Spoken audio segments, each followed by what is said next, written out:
As we hit the final stretch, what about the Celtics? Lost to the Heat on Sunday, 130-124, which keeps them in the 7th spot in the play-in tournament. Stage 2 games behind Miami for the 6th spot. That's right. The Jazz, how about out west? They can move closer to clinching the 1 seed tonight as they travel to Golden State. Utah also just 13 threes away from clinching the NBA record for three-point field goals per game in a season. Let's talk about the Pelicans now. Their season is in playoff peril. They've lost Zion indefinitely with that fractured finger. They got the win yesterday against the Hornets, but still remain a game and a half behind the Spurs for the 10th spot. And the Lakers trying to climb out of that play-in tournament, but they're still a game behind Portland for the 6th seed, and they do not have the tiebreaker either. Portland in action tonight against the Houston Rockets. Every single game counts right now. Let's talk about those Lakers in action Sunday, hosting the Phoenix Suns. And Anthony Davis put his team on his shoulders as they try desperately to avoid that play-in without LeBron James, although more news on LeBron coming in just a second from David McMenamin joining us live on SportsCenter. This was early in the first quarter. Andre Drummond finding AD for the slam. And look at his eyes. He got up that high, and it was that easy for him. He had double figures, 12 points in the first quarter for the first time since coming back from injury. This was his 10th game back, so he got off to a really good start. Let's go second quarter. Suns in transition. Watch Jay Crowder. Layup, no problem. Anthony Davis didn't want to hear any of that.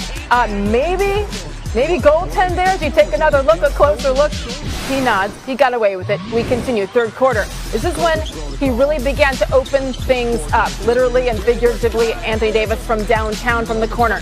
And then, faces up, mid-range J. Count it. They're up by 17 points against this excellent Suns team they've had trouble with all season, like most people have, and that's just pretty.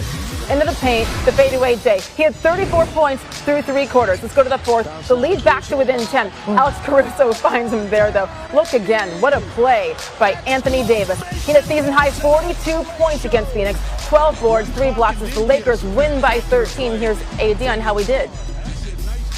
I'm like 20% of my old self. I'm kidding. I feel good. I'm getting my legs back. I'm getting my rhythm back. Getting my steps back on both ends of the floor. So I feel good. I'm getting better each game, getting my win back each game. So we're heading in the right direction. What I've seen from LeBron today, he'll be fine. Trust me, he'll be fine.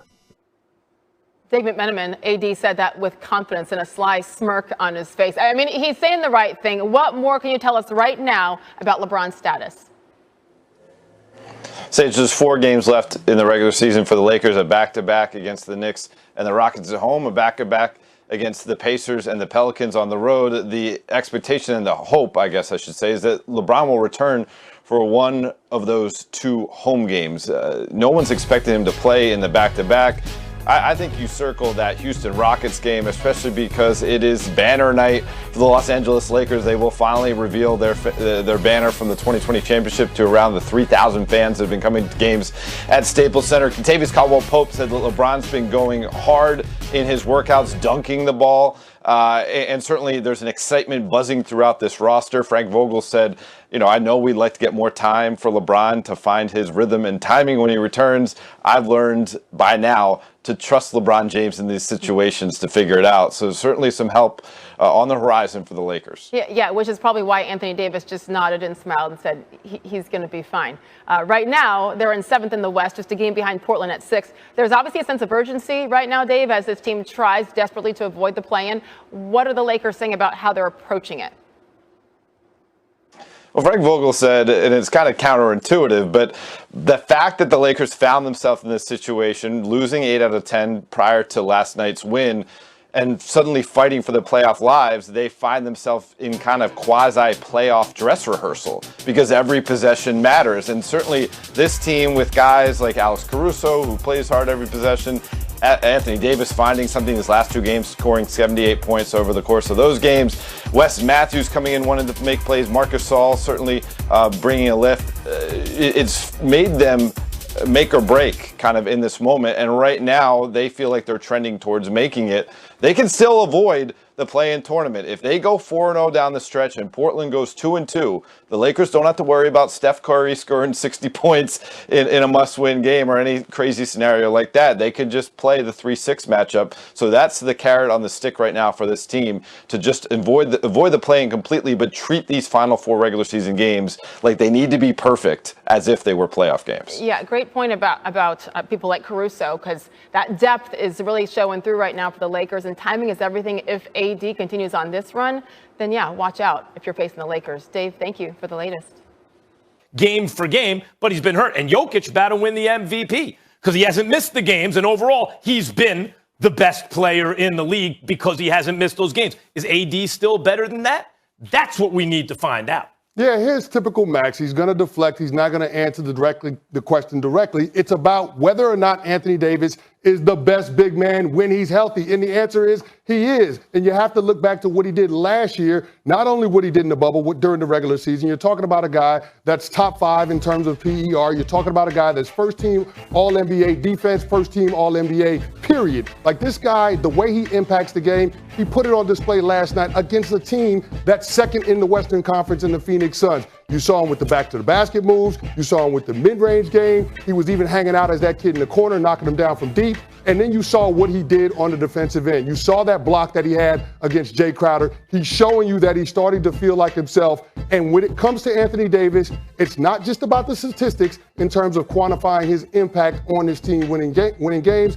It goes beyond that. Anthony Davis just showed you last year what he's capable of when he's playing, and he showed it again last night. He's taking that mantle on himself. He knows they got 4 games to go. They probably need to go 4-0, and they need the Portland Trail Blazers to stumble if they want to avoid the play-in. But you're seeing him clearly tick it up a notch, and I think that's indicative of players that are truly great, and Anthony Davis is that guy. I think he's still the best big in the NBA when he's healthy. Hey, Chancey, don't you body Max like that. Zip him up. That's what he just did. He zipped you up. And he's right. Look, Max, the question was when healthy. When you look at what Anthony Davis does when he's healthy, we're talking about historical numbers like Shaq and Wilt. Anthony Davis is one of one, okay, Max? He's probably going to go down as the most skilled big ever, right under Akeem Olajuwon, all above him, especially at the power forward position. He can put it on the floor. He has great handle. He has great mid-range. He got great post work. He got great step back, fadeaways, turnarounds off of each shoulder. And on the defensive end, Canty just said it. He impacts the game better than any other big in the game today. We're talking about the block on Jay Crowder. Go back and look at the Denver Nuggets game. The game-winning block that he stretched out when he was already in the paint and had to extend. Like, he impacts the game so much. And when you talk about Jokic and Embiid, they are having phenomenal years. But when you look at Anthony Davis, he just separates himself for his athleticism, the way he is able to play the 4 and the 5, the way that he's able to be a lob threat at the basket. And I get it. You may say Jokic is a better passer, and he might be, but he's in a different system, where the system has to be around Jokic, where Jokic has to be the playmaker. So, yes, when healthy, Anthony Davis is the best big man in the game, and he proved that to us last year, and he's starting to show that to us right now. How many guys are ahead of AD? Is it just the Joker? Like right now, who he has to prove he's better than is Jokic, which he did in the playoffs last year. Jokic is a one-way player. AD is a two-way player. And Embiid. Embiid's team is sitting pretty in the East, even though he's missed those games. And partly it's because he has been arguably the defensive player of the year. Like, he's in the conversation. And offensively, on a per-game basis, you could argue he's also the player. Like, if you're best on both ends of the floor, MVP. Who's better than you? So it's not just that AD has to get back. It's that now he has to clear a bar that is higher. Now, you guys can talk about, like, oh, I heard in those arguments is you guys just asserting, no, we think AD is better. Well, why would that be if the bar has been raised? First of all, passing, AD can pass. Jokic is some next-level passer. And shooting, he deserves credit, AD, for stepping up his shooting game in the playoffs last year. But he's never shot the ball like that. That was like he has to show he can do that again. That's not when you think AD, you don't think he can shoot from the outside like that. That's not how he's done it traditionally throughout his career. He was killing them from three. He doesn't do that normally. He's got are you sure that that's AD because he did it one season in the bubble? He's got to do that again. We know Jokic can bomb from the outside. Max, well, here's the thing.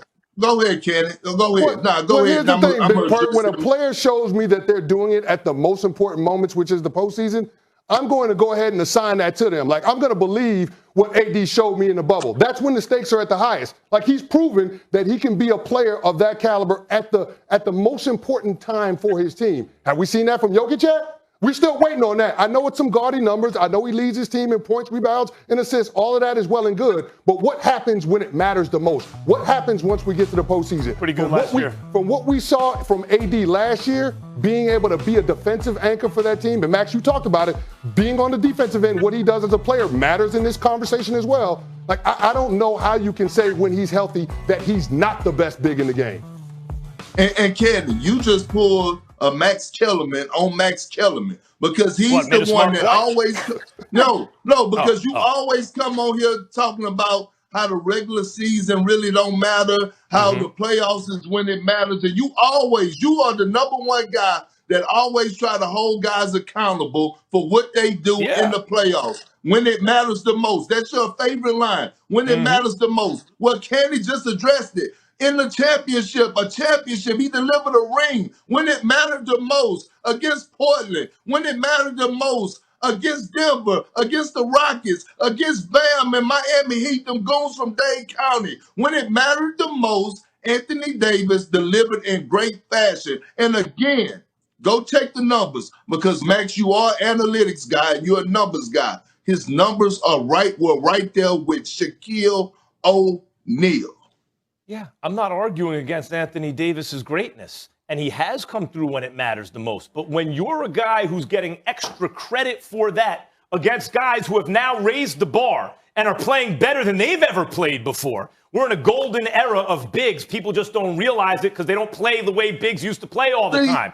But Giannis, the Joker, and Embiid, Giannis is playing like he's always been playing. The Joker and Embiid have upped their game. Now you got to clear that bar. And when you get